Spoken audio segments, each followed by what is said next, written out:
म्हणजे दर पौर्णिमा मी गिरनार चढायचं आणि तेही रात्री 12-1च्या नंतर. आणि तो 40 वर्षापूर्वीचा काळ किती भयान होता. तेव्हा लोक जात नाही, आता तरी भरपूर जातात, तेव्हा कोणी जात नव्हतं. पण जसजशा त्याच्या वाऱ्या वाढत गेल्या तसं त्यांना समोर सफेद गाई दिसायली, नंतर ती दिसेनाशी झाली, नंतर वाघ दिसला असा आडवा. मग ते तिथेच दत्तगुरूंचं नामजप करत आहेत, तो वाघाने उडी मारून निघून गेलं. त्याच्यानंतर अंबामाता दर्शन दिलं. तिथं अंबामाताचं मंदिर आहे वरती.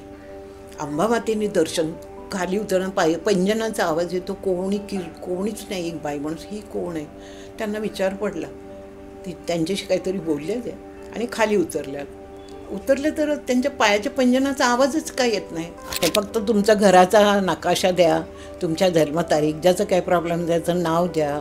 तर ते सगळे डिटेल काढावं लागतं, वरवर करून होत नाही, फार खोलवर जावं लागतं. आणि खरंच त्यांचा बेस मजबूत आहे. ज्यांनी भक्ती केली ते लगेच सुटतात. मी नमस्कार करायला गेले, इतकी शक्ती अंगावर यायला लागली जोरजोरात. मला आश्चर्य वाटलं. म्हटलं आतापर्यंत कोणत्या फोटोत असं नाही, एवढं व्हायब्रेशन पूर्ण जोरजोरात अंगावर येत आहे. मी विचारलं, तुम्ही फोटो आणला कुठून? त्याने सांगितलं, पुण्याला शेखर साने आहे ना, त्यांच्याकडनं घेतला. देवाने चुका केल्यात, कोणाला लंगडं लुळं काय कसं बनवलंय. प्रारब्धाप्रमाणे माणूस जन्माला येतो. मग आपल्याला अधिकार नाही आहे कोणाला नावं ठेवायचा, काही बोलायचं नाही. म्हटलं तुम्ही पापात भर पाडतात, आधी तुमच्याकडे पाप जमा आहे आणि त्यात आणखीन कोणाला बोलून त्यांची मनं दुखून तुम्ही पाप वाढवता. म्हटलं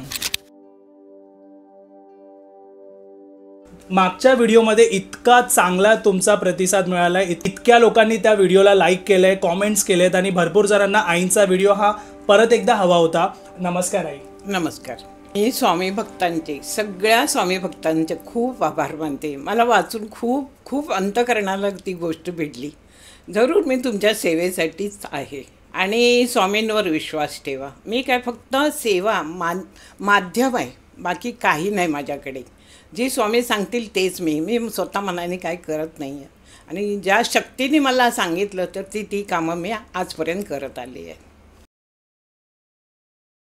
माझ्याकडे एक वकील यायचा म्हणजे तो असंच काहीतरी त्याचे कामं असत, दुकानाचे कामं, घराचे, असं तो त्याच्यासाठी येतो. त्याची कामं होत गेली आणि त्याचं काय कुठे कोणाचं केस घ्यायची असेल त्याच्यावर डिस्कस पण थोडी बहुत मला करत बसायचं माझ्याशी. तर तो आपल्या घरच्यासारखाच झाला होता. आणि कोर्टातनं मग तो संध्याकाळी वगैरे यायचा, कधी गप्पा मारायला वगैरे. एक दिवस क्लायंटलाच घेऊन आला रात्री 8 वाजता. ओके. आणि तो होता शिवाजी पार्कचा क्लायंट. त्याला घेऊन आला, म्हणे आई ह्याचं काम आहे तुमच्याकडे. तर मी म्हटलं ठीक आहे, आता घरापर्यंत आणलं तर काय काम असेल म्हणून. तर मी त्यांना विचारलं, काय काम आहे तुझं? तर म्हणे माझी जागा आहे ह्या ठिकाणी, त्या एरियात, ती जागा ना मला विकायची आहे. तर ती त्या टायमाला पूर्वी 6 करोडला जाणार होती, पण ती विकलीच जात नाही. बरं, मी मग बिल्डिंग करायचं, बिल्डरला द्यायचा विचार केला, तर काही ना काही प्रॉब्लेम होतोच. म्हणजे ते काही ना काही निघतं. तर म्हटलं ठीक आहे, आता पुढचं काय म्हणून तू मला ते एरियाचं आणि ते सगळं मला डिटेल दे. दिलं. मी हात ठेवला. जसं मी त्या जागेवर हात ठेवला, पूर्ण माझी मांड अशी वाकडी करून टाकली. ओके. म्हटलं अरे बापरे, म्हटलं नुसतं बघितलं तर माझी मान वाकडी केली. त्या जागेवर गेले तर बरोबर वाट लागेल माझी. म्हटलं तर मी म्हटलं अशी काय ती जागा? तर म्हटलं तेच तर कारण आहे, ती जागा बरोबर नाही आहे. आणि जितकी मी आजपर्यंत विकली जात नाही म्हणून बिल्डर लावू, त्याला बिल्डिंग तरी बांधू, घरं विकता येईल म्हणून बिल्डर नेतो. तर 2-3 बिल्डर असेच गेले. ओके. अटॅकने गेले, कोणी ॲक्सिडेंटने गेले. म्हटलं बरं आहे बाबा, तू भलं केलं त्यांचं. तुम्हाला लोकांना जागा माहिती होती ना. म्हटलं तो विकली जात नाही, बिल्डिंगही बांधली जात नाही, असं झालं. तर मी म्हटलं खूप मोठं, म्हणजे आत्ताच नाही आहे, जवळजवळ ती जागा इतकी मुरली आहे ना, 200 वर्ष, तुमच्या आजोळ पंजोळाचं त्या टायमाची ही घटना आहे. त्याला सांगितलं. तर मग तो बोलता झाला. मग तो सांगायला लागला की हो, आमच्या आजीला खूप त्रास झाला, ते गेले. त्यांच्या घराण्यात कोण नाही, 2 मुलं आणि माझी आई राहिली. पण ते दोन्ही माझे मामा वेडेत आणि आमच्या या फ्लॅटमध्ये एका रूममध्ये आम्ही त्यांना ठेवतो, सांभाळणारा आता कोणीच नाही आहे. ओके. आणि माझी आई आणि मी आई आमची देवाचं वाचते वगैरे. पण होतं काय, आता मी 32 वर्षाचं झालो, माझं लग्न कसं होईल, आलेलं स्थळं निघूनच जात आहेत, माझं लग्न नाही होत म्हणून आईला ती चिंता, मामा हे दोन्ही एका खोलीत पडलेले ती चिंता. तर आईला खूप टेन्शन आहे, तर तुम्ही काहीतरी करा. म्हटलं मी नाही त्याचा हात घालत, मी नाही काय करत म्हटलं. पण ते जागेचं तो आहे प्रॉब्लेम, खूप जण आहे. त्याच्यासाठी आपली घाण आपणच काढायची, आपल्या खानदानाने केले, पूर्वजांनी केलं, आपल्यालाच काढली पाहिजे. ते दुसऱ्याने हात घालून उपयोग नाही, त्यांना फटका बसेल. म्हटलं काय करायचं, म्हटलं पहिलं तू गाणगापूर अक्कलकोट वाऱ्या चालू कर, तुला स्वामी दत्तगुरू काय ना काय मार्ग देतील.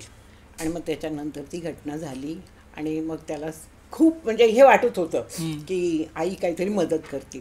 म्हटलं करेल ना मी मदत, हेच सांगते ना, तुम्ही गाणगापूरला जा, अक्कलकोटला जा, तिथे जाऊन तुम्ही काय असेल दानधर्म करा. करेक्ट.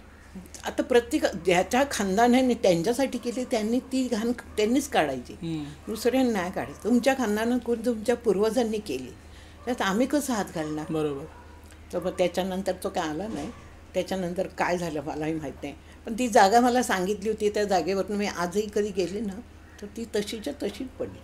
अजूनपर्यंत तिथं काही झालेलं नाही आहे, तशीच आहे. म्हणजे एक एक गोष्टी अशा असतात की ते कितीही काय केलं पर्यायच नाही. मग हे पूर्वजांचं काय होतं की कसं, म्हणजे पूर्वजांच्या आजोबाच्या काळातले.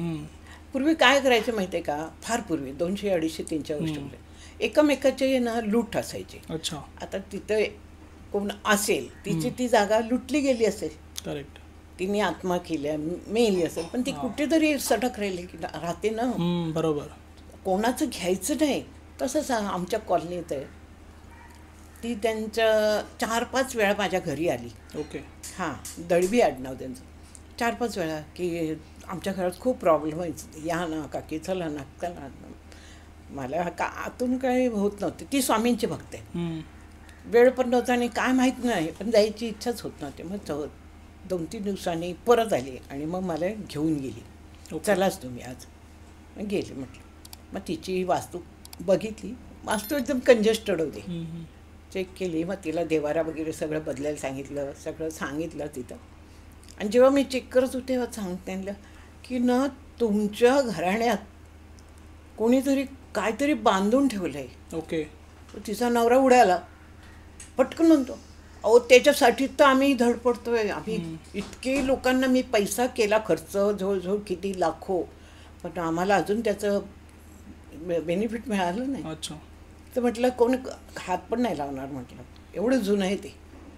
तर मग मला कळलं की त्यांच्या घरातून त्यांचा भाऊ नाहीसा झाला आहे, कुठं बेपत्ता झाला आहे, त्यांची आई वेडी झाली आहे, ती एका रूममध्ये होती. तर पण आज ते भोगत आहेत आणि ते माणूस पण जरा चिडचिड करतात. मला म्हणायला लागला तुम्ही ते कराच. अहो म्हटलं कसं हात घालणार, एवढ्या लोकांना तुम्ही लाखो रुपये खर्च केला. बरोबर. नाही झालं. आता मला सांगता मी नाही करू शकत म्हटलं या गोष्टी, मी सांगते तुम्हाला, सगळं सांगणार तुम्हाला, पण मी नाही करणार. तर तो थोडा जरा विचित्रसारखंच करायला लागला. नाही नाही नाही असं कसं करावं तुम्ही करा. अरे म्हटलं जबरदस्ती नका करू. नाही मग आम्ही त्याशिवाय पैसेच नाही देणार. म्हटलं ही काय जबरदस्ती. अहो म्हटलं मला वास्तू शिकायला 60,000 खर्च आला, 20,000 पहिली फी वास्तू का माझी करून घ्यावीच लागते तिथं कंपल्सरी बहिणीची. मी ते एवढा पैसा खर्च केलेला आहे, मी काय तुमच्याकडे फुकट नाही मागत, दिलं आहे करून, आणि एवढं पण नाही तुमचं सांगितलं. तेही त्यांना तू कसं काय यांना कळलं, आम्ही आमच्या घरात एवढा खर्च झाला आहे, आम्ही एवढं केलं आहे त्यांना, पण ते काय आम्हाला उत्तर मिळत नाही, तुम्ही ते करूनच द्या. मी म्हटलं नाही मला पैसे नाही दिले चालेल. मी आले खाली निघून, माझ्या मागे त्यांची बायको आली, करा ना ते करा ना, देणार आहेत ना ते पैसे तुम्हाला. म्हटलं अजिबात नाही, वेडी झाली का म्हटलं तू, अजिबात नाही करणार म्हटलं, आणि एवढी जबरदस्ती अट घालायची नाही म्हटलं मला. बरोबर. हां मग स्वामींचा फटका बसेल म्हटलं, मला सांगायचं नाही. आणि मी घरी निघून आले. मी धाकट्या मुलीला सांगितलं अगं ती तुझी मैत्रीण त्याने असं असं केलं. म्हटली नको जाऊ आई आता परत तिच्याकडे. म्हटलं नाही जाणार म्हटलं. 8 दिवसांनी फोनवर फोन. म्हटलं आता हिला काय झालं, आता का फोन करते ही.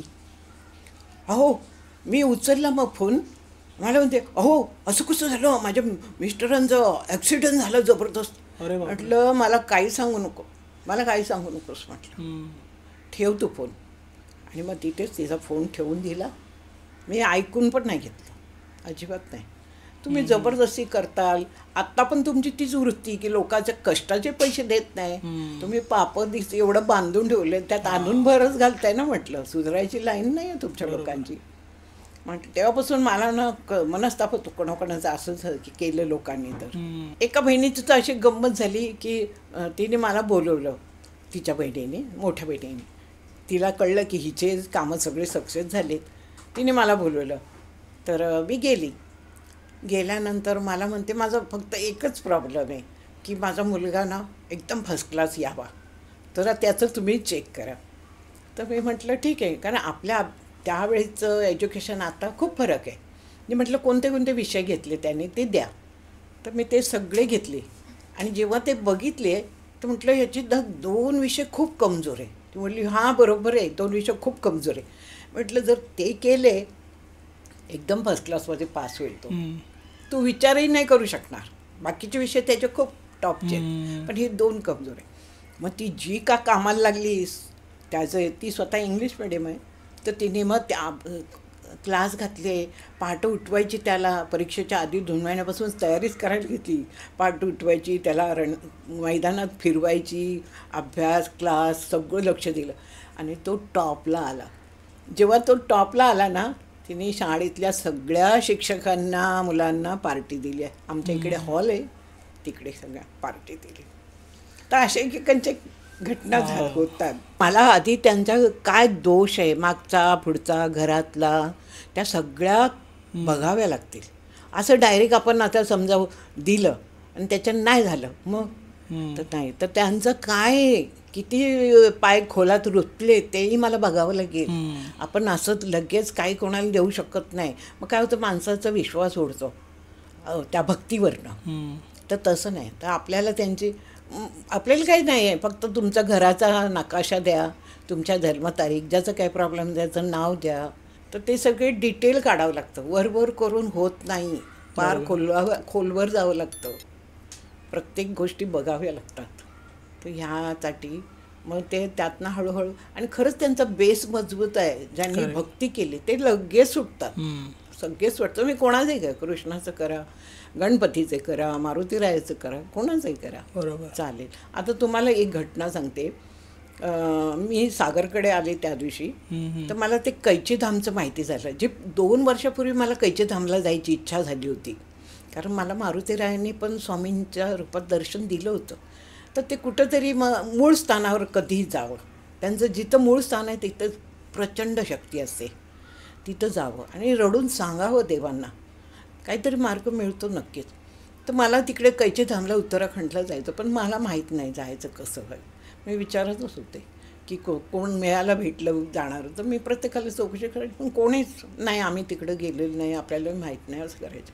म्हटलं ठीक आहे, कदाचित त्यांची बाबांची इच्छा असेल, कैचीधाम बाबांची, की तू कशाला येते, मीच येतो. तो प्रत्यक्ष ते ठाण्याला येऊन बसले. बरोबर. आणि आज त्याला वर्ष नाही झालं त्या मंदिराला, इतकी शक्ती तिथनं बाहेर पडते, काय विचारूच नका. त्याची अनुभूती मिळते तिथे गेल्यावर. आणि मी सहज सागरला सांगितलं की मी तिथे जाणार आहे दर्शनाला उद्या. आणि ज्यांनी स्थापना केली, ज्यांचं आहे मंदिर, संगीताताई, त्यांना सांगितलं सागरने आपल्या. तर तेव्हा आई येणार आहे का, येऊ दे ना. आणि मी दुसऱ्या दिवशी सकाळी, म्हणजे मला यायला पोचायला 1:15 वाजला, सगळं माझं घरचं पारायण जपचं पण. तर त्या आल्या आणि डायरेक्ट माझ्या पायच पडायला लागल्या. म्हटलं हो काय पाय पडता, मला नाही आवडत कोणी पाय पडलेलं. एवढं मोठं ब्रह्मांड असताना माझी काय लायकी. म्हटलं नका असं करू. नाही म्हणे काय सांगू तुम्हाला, रात्री माझ्या स्वप्नात स्वामी आले, मला ती मूर्ती ओळखता आलीच नाही. तर मागणं कोणीतरी सांगत होते, हे श्री स्वामी समर्थ आहे, असं 3 वेळा आवाज आला. आणि त्यांच्या मंदिरातून एक पिवळी साडी नेसलेली बाई बाहेर येत होती. म्हणून आज बघा पिवळा ड्रेस घातला आणि तुमचीच वाट बघत होती. आणि त्या माझ्या मी म्हटलं अहो तुम्ही माझ्या वाट, मला तिथं प्रत्यक्ष स्वप्नात कैचीधामचं दर्शन झालं, लाईन नाही, आणि मी पळते मंदिरात, आणि मी बघते तुमचं हे मंदिर सगळं माझ्या स्वप्नात आलं आणि धावते. म्हटलं अगं लाईन खूप कमी आहे, बरं झालं मला आता छान दर्शन होईल आणि मनसोक्त तिथं सेवा देता येईल. कारण मी प्रत्येक देवस्थानाला जाते ना, तर अशी लगेच येत नाही, 3-4 दिवस रूम बुक करते, राहते. तिथे मी संपूर्ण जप पारायण प्रदक्षिणा मिळाल्या करायचं प्रदक्षिणा असं सगळं माझं रूट करून येते गेल्यासारखं त्या पूर्ण देवाकडे अर्पण करते. मग शेगावला गेले तरी 3 दिवस मी रूम बुक करते. सकाळचं गजानन महाराजांची पोथी वाचणं, नंतर जप करणं, नंतर तिथली प्रसादी घेणं, 2 टायमाच्या आरती मिळतात. असं माझं रुटीन आहे. मी गेले ना पंढरपूरला जा किंवा कुठेही जा, अक्कलकोटला तर माझ्या स्वामींजवळ तुम्ही 8 दिवस राहते. तर गुरुचरित्राचं पारायण, स्वामींचं पारायण, आरती करूनच येते. मला खूप आवड आहे. प्रत्येक ठिकाणी गेले की मी राहते. माझं इच्छा होती उत्तराखंडला पण गेले की 1-2-3 दिवस थांबायचं, हनुमान चालीसा वगैरे भरपूर सेवा अर्पण करायची. पण आता इथेच मला त्या दिवशी करायला मिळाली आणि खूप व्हायब्रेशन आहे. हे कसं होतं माहिती आहे का, ज्याचं खरंच अंतःकरणापासून त्या परमेश्वरावर विश्वास आहे, भक्ती आहे, बाकी काही मागायची गरज नाही. पूर्ण समर्पण भावना ठेवा.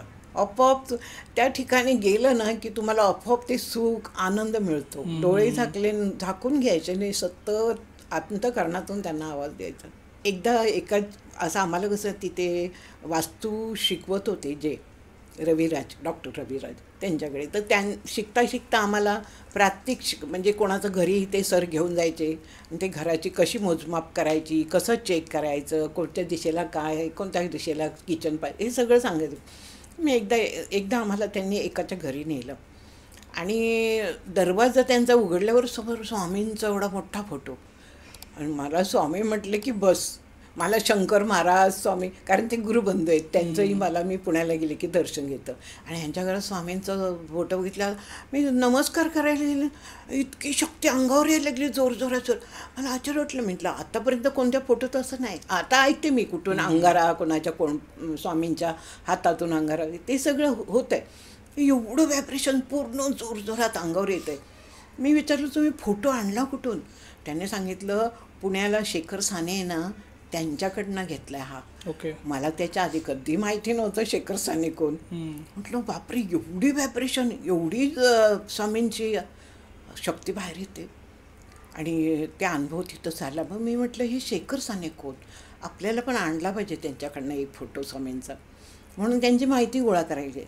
तेव्हा मला माहिती पडलं की प्रत्यक्ष स्वामी फोटो काढताना त्यांच्याशी बोलतात. माझं नाक बरोबर काढ, माझे कान बरोबर काढ, हे चुकलं, हे बरोबर काढ, असं त्यांना विचारून ते फोटो काढतात शेखर साने. ही गोष्ट मला तेव्हा माहिती पडली की आज पण बघा स्वामींचं सगळेजण अनुभव प्रत्यक्ष या देही याची डोळा पाहतात, प्रत्यक्ष दर्शन घेतात. प्रत्यक्ष ते तर शेखर साने प्रत्यक्ष त्यांना ते सांगतात, ह्या माणसाला ह्या पद्धतीचं फोटो दे, त्या माणसाला असं. ही सगळी मला माहिती मिळाली आत्ताच्या ह्या काळात की खरंच त्यांना स्वामी सांगतात आणि त्याप्रमाणे स्वामींचं चित्रीकरण करतात, फोटो काढतात आणि त्यातनं इतके व्हायब्रेशन निघतात, बापरे. आणि खरंच वाटतं की स्वामी माझे बाबा किती या कलियुगात सुद्धा किती मेहर नजर आहे त्यांची. सगळ्यांना आशीर्वाद देतात, कोणाशी नफरत नाही त्यांना, सगळ्यांना सारखेत. फक्त तुम्ही सेवा करा, मन चांगलं ठेवा, कोणाबद्दलही वाईट विचार का. हां, राग आला तर बोलून मोकळं व्हा, मनात ठेवू नका, चालेल. ते मन ठेवून पण मग नंतर त्याचा रोगात रूपांतर होतं. एकदा अशी घटना झाली की बाजारात पुस्तक आहे त्यांचं काहीतरी, पांडुरंग हरी असं नाव आहे त्यांचं. ते पुस्तक बघा तुम्ही, मिळालं तर सगळ्यांनी वाचा. मुलांनी वगैरे सगळ्यांना म्हणजे अगं आई यांनी वाऱ्या केल्या आहेत, 21 वाऱ्या झाल्या त्यांच्या. हो का म्हटलं. फोन केला त्यांना, बाबांना, की बाबा मला भेटायचं. असं अध्यात्माचे कोण लोक भेटले की त्यांच्याशी चर्चा करायला, गप्पा मारायला मला खूप आवडतं. बाकी मी गप्पा कोणाची मारणार नाही, कधी तुम्हाला कोणाकडे दिसणार नाही मी, पण अशी व्यक्ती भेटते खूप मुश्किलने मिळते. तर मी त्यांना फोन केला. तर ते म्हटले, हा बाई कुठं राहतेस तुम्ही, सांगितलं. त्यामुळे ये म्हटले. मी गेले त्यांच्याकडे. मग 2च स्टोऱ्या मला त्यांनी सांगितल्या की बाई मी ना अचानक मला इच्छा झाली. आणि ती इतकं बोलून ना हसत होते आणि त्यांची बायको रडत होते. म्हटलं काय झालं आई, का रडता? तर ती बोलली आतमध्ये या. आतमध्ये गेल्यावर म्हटली इतके वर्ष अंथरुणाला कधी हसले नाही आणि आज त्यांना मी हसताना बघून मला खूप खूप खुशी पण होते आणि दुःखही वाटतं. स्वामींचा फोटो आणि त्याच्याखालीच माझा कोच आहे. तर ते मला सांगत होते, बाई मी ना अचानक मला असं वाटायला लागले की आपण दत्तगुरूंच्या दर्शनाला गिरणार. मला बाकी ठिकाणी मी कधी गेलो नाही, अक्कलकोट पिठापूर वगैरे गेलो नाही. पण मला गिरनारला जायची ओढ लागली. मग मी मनात इथून सुरुवातीला माझ्याकडे 4 मुलं माझी, त्यावेळेस माझ्याकडे एवढा पैसा नाही, मी इकडून तिकडून काढून जायची इच्छा व्हायची. जायचो पौर्णिमेला घरात गुरुचरित्राचं पारायण बायको पण करायची, मी करायची पारायण. म्हणजे दर पौर्णिमा मी गिरनार चढायचं, आणि तेही रात्री 12-1च्या नंतर. आणि तो 40 वर्षापूर्वीचा काळ किती भयान होता. तेव्हा लोक जात नाही, आता तरी भरपूर जातात, तेव्हा कोणी जात नव्हतं. ते रात्री चढायचे. जवळजवळ त्यांनी 21 वाऱ्या केल्या.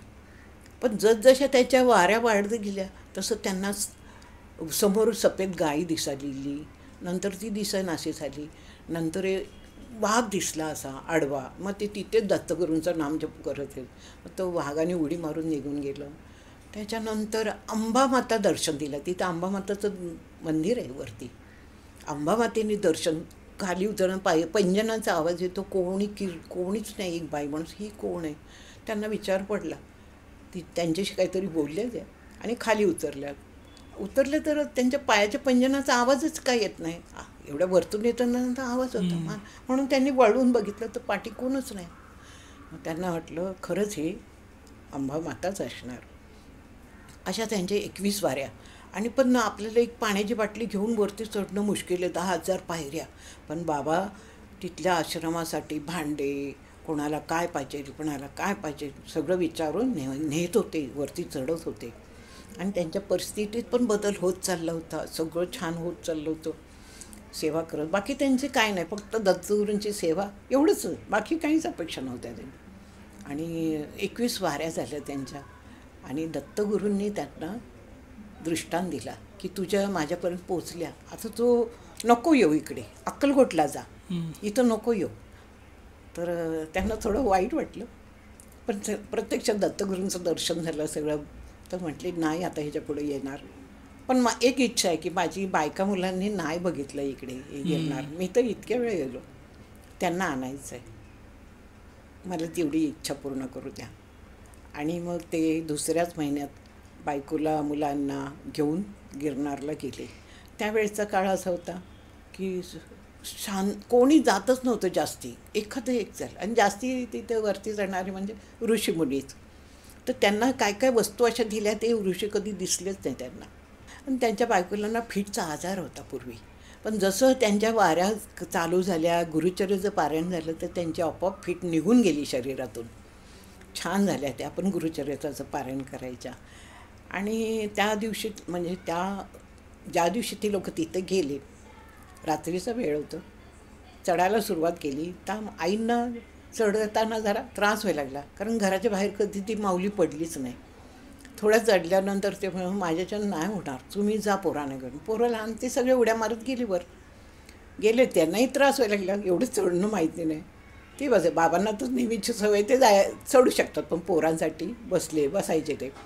त्यांना हे पण डोक्यात टेन्शन होतं. त्यांनी वाघाला प्रत्यक्ष बघितलं होतं. आणि खाली बायको, ती कुठंतरी त्यांना टेन्शन होतं की बायको खाली, मुलांना सोडा होतं, बायकोची काळजी, कसं काय करायचं त्या विचारात होते. आणि तेवढ्यात काय झालं, आईंजवळ कोणतरी व्यक्ती आली, त्यांना दिसली नाही.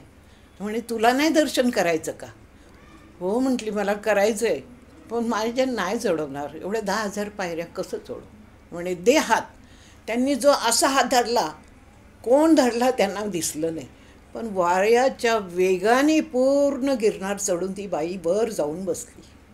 आणि ती जेव्हा पळत होती तेव्हा मुलं आवाज या, अगं आई आई धावते कशाला, पडशील. आणि बाबांना कळून चुकलं की हे सगळं चमत्कार दत्तगुरूंचा आहे, त्याशिवाय ही एवढी मोठी माया कोणच नाही करणार. त्यांना पूर्ण खात्री झाली. आणि मग हे लोक सगळे, कारण ती त्या ध्यानात नव्हतीच, जेव्हा नेत होते दत्तगुरू त्यांना तिला दिसलं नाही. पण एक आता असा बाबांनी ओळखलं की कोणीतरी हात धरलेला आहे त्यांचा, तिचा. आणि वरपर्यंत गेली तरी तिला शुद्ध नव्हती, त्या चौकटीत जाऊन ती बसली. मग हे लोक वर पोचले तेव्हा ती मुलं म्हणजे, अगं आई तू कशी गं चढत नाही, तुला चढवत नव्हतं, तू कशी आमच्या पुढं धावत गेली, आम्हालाही जमत नाही, एवढं तू वरती गेलीस. आश्चर्य म्हटले. पण बाबांना कळलं होतं हे दत्तगुरूंचं. आणि त्यांना तिथं हे झालं आतून खूप मोठी कृपा केली तुम्ही म्हणून दत्तगुरूंनी. असं करता करता नरिमन पॉईंटला एक श्रीमंत फॅमिली होती. तर त्यांनी काय केलं, त्यांच्या घरी एक बिल्डर, त्यांचं म्हणजे ओळखीचंच, तर तो बिल्डिंग बांधायला घेणार होता. तर त्या बाईंनी सांगितलं की माझं पण मला पण मोठा फ्लॅट दे त्या बिल्डिंगमध्ये. तर तो बिल्डर म्हटलं ठीक आहे. आता ओळखीचं असल्यानंतर त्यांनी सगळी म्हणजे जेवढे काय खर्च आहे तेवढा सगळा देऊन टाकला, की नको ठेवायला, तुलाही उपयोग होईल त्या पैशाचा, तुझंही काम होऊन जाईल म्हणून त्यांनी विश्वासाने देऊन टाकला. पण ती बिल्डिंग बांधली, लोक आले राहायला, पण तो माणूस काय ह्यांना फ्लॅट देतच नव्हता. वर्ष झालं, 2 वर्ष झालं, 3रं वर्ष आलं तरी नाही. बाई चिंतित राहिल्या. भले श्रीमंत असलं तरी कोणाला पैसा नको आहे का. मग त्यांना वाचण्यात बाबांचं पुस्तक आलं. ते आल्यानंतर त्याच्यावर फोन नंबर होता. त्यांनी लगेच बाबांना फोन केला, बाबा मी खूप अडचणीत आहे, मला तुम्हाला भेटायचं आहे. तर हो म्हणे, बाई या ना. मग बाई ड्रायव्हरला घेऊन गाडी घेऊन गेल्या, भेटल्या तिनं आणि त्यांच्याशी सांगितलं की असं असं झालं आहे हो, मी सगळे विश्वासाने सगळा पैसा दिला, मला फ्लॅट मिळणार म्हणून, मोठा फ्लॅट मी सांगितला होता. बिल्डर काही विश्वासातलं होतं, पण आलाच नाही 3 वर्षात. ना मला त्यांनी पैसे परत केले, ना चावी, ना मला फ्लॅट मिळाला. काय करू मी, तुम्ही काहीतरी सांगा. तुमचं पुस्तक वाचून आणि ही फोन नंबरवर मी इथे आली. काय हरकत नाही. बाबांनी डोळे झाकले आणि सांगितलं, फक्त गुरुचरित्राची 3च पारायण करा, काही करायची गरज नाही. बाबांनी ओळखलं की ती बाई सात्विक आहे, भाविक आहे. सांगितलं 3 गुरुचरित्राचे पारायण, पण खूप काटेकोर नियम पाळून करायचं. गुरुचरित्र ग्रंथ पॉवरफुल आहे. नवनाथ, गुरुचरित्र हे सगळे आपले जे आहेत ना अतिशय पॉवरफुल आहेत. काटेकोर पालन करा आणि वाचा. तर ती म्हटली ठीक आहे करेल मी. खरंच बाईने जाऊन तिथे पहिलं पारायण केलं, तेवढे नियम पाळले, 2रं पारायण केलं आणि ते संपायच्या टायमाला तो बिल्डर आला आणि त्याने ते तिच्या नावावर केलेली फाईल, चावी सगळे आणून दिले. ती म्हटली, कसं काय तुम्हाला सुचलं की आणून द्यायचं, इतक्या वर्षात तर तुम्ही मला रखडवलं. म्हणे तुम्हाला काय सांगू, कोणतरी माणूस येतो आणि मला चोपतो रात्रभर, मला काही झोपून देत नाही आणि म्हणतो तुला मी नाहीतर बरबाद करून टाकेल, बाईचं घर दे, बाईचं घर दे. त्या बाईला तू फसवलं, तिने तुला विश्वासाने पैसे. मी ह्या कुशीवर होतो, या कुशीवर, मला फटके रात्रभर, मी झोपत नाही ना जेवत नाही, माझी हालत बेकार झाली, इतकं त्रास दिला आहे मला, काय माहीत नाही काय झालं आहे. मग मी म्हटलं नाही बाबा, हे देऊनच टाकतो, असं मी रात्रीच विचार केला. मग त्या रात्री मला कोणी मारलंच नाही म्हणतो. असा चमत्कार झाला म्हणून मी सकाळी उठलं नाही, हे तुम्हाला द्यायला आलो. बाईंनाही खूप आनंद झाला. त्यांनी सांगितलं नाही मी की हे संकल्प सोडून करते म्हणून. आणि तिने लगेच बाबांना फोन केला, बाबा काम झालं, 2च पारायण, चांगली गोष्ट म्हणे बाय, आता 3रं पण पारायण करून टाक. तिने 3रं पारायण केलं. गुरुचरित्राचं एवढं म्हणजे अद्भुत चमत्कार कळला. तर त्यापासून वाचायला लागल्या. ही तर गोष्ट मला सांगितली बाईंनी, आईंनी. पण दुसरी सांगितली की मी म्हटलं बाबा अशा अंथरुणाला का लागले. तर म्हटली काय झालं, हे करत गेले लोकांचं, मुलं मोठी झाली, दत्तगुरूंच्या कृपेने मुलांना गव्हर्नमेंट जॉब मिळाले, मुलींना चांगले जॉब, सगळं छान झालं. आता काय गरज नव्हती आपल्याला कोणाची करायची. पण ते पुस्तक वाचून एकाने फोन नंबर दिल्यावर फोन केला की बाबा मला तुम्हाला भेटायचं आहे, मी खूप मोठ्या अडचणीत आहे. मालदार पार्टी होती, श्रीमंत होती, ते मला भेटायचं. ते म्हणजे ठीक आहे या तुम्ही. आले आणि सांगितलं मला असा असा प्रॉब्लेम आहे. तर आईंनी सांगितलं नका जाऊ. पण ह्यांनी ऐकलं नाही. ते गाडी घेऊन आले, बाबांना घेऊन गेले. मुंबई सोडल्यावर त्यांच्या गावाच्या दिशेने गाडी लागली असेल, इतका जबरदस्त ॲक्सिडंट झाला. त्या ड्रायव्हरला काय नाही, मागचे हे लोक बसले त्यांना काय नाही, आणि बाबांना येऊन आदळली ती गाडी. एवढा जबरदस्त ॲक्सिडंट आहे आणि त्यांना आयुष्यातून उठवलं. अंथरुणावर येते इतके वर्ष झाले. आणि मग ते बघून मी म्हटलं बघितलं ना, जर आईच्या मुखाने दत्तगुरू सांगतायत तुम्हाला नाही जायचं, नाही म्हणायचं मी नाही. जर माझी बायको आई सांगते दत्तगुरूच्या रूपाने, आपल्या घरातलं माणूस किंवा एखादं सांगतं त्याला नको हात घालू, नाही घालायला पाहिजे होतं. आणि तेव्हापासून अंथरुणाला नाही, खूप चिडचिड स्वभाव झाला. कोणाला घरात येऊन नाही देत, कोणीही जाऊ देत, त्यांना हकलू देत, दार उघड रे, हां निघा निघा, झालं निघा निघा निघा, असे करतात. आणि माझ्याशी मात्र ते पाऊण तास बोलले आणि घरी पण आले आणि गप्पा मारल्या. तेव्हा ह्या गोष्टी मला सगळ्यात समजल्या. आई म्हणतात मी इतक्या कळकळीने आतून मला जाणीव होत होती, पण ह्यांनी ऐकलं नाही. आज अंथरुणाला आहे ना, दत्तगुरूंची पूजा करतायत ना काय करतायत, सगळं मलाच करायला लागतं. तर मला म्हटलं तुम्ही काहीतरी करा, तुम्ही काहीतरी करा. मी म्हटलं दत्तगुरूंशिवाय नाही कोणी काय करू शकणार. तुम्ही दत्तगुरूंनाच सांगा की त्यांनी सगळ्यांचं एवढं जर चांगलं केलं तर ही शिक्षा का.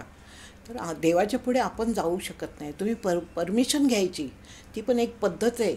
ती परमिशन घेतली असते ना तर नक्कीच दत्तगुरूंनी तुम्हाला सांगितलं असतं की त्याचं प्रारब्ध त्याला भोगू दे, तुला जायची गरज नाही, तू केली नसेल लोकांची सेवा बस झाली, असं दत्तगुरूंनी सांगितलं असतं. पण ते प्रारब्ध असतं प्रत्येकाचं.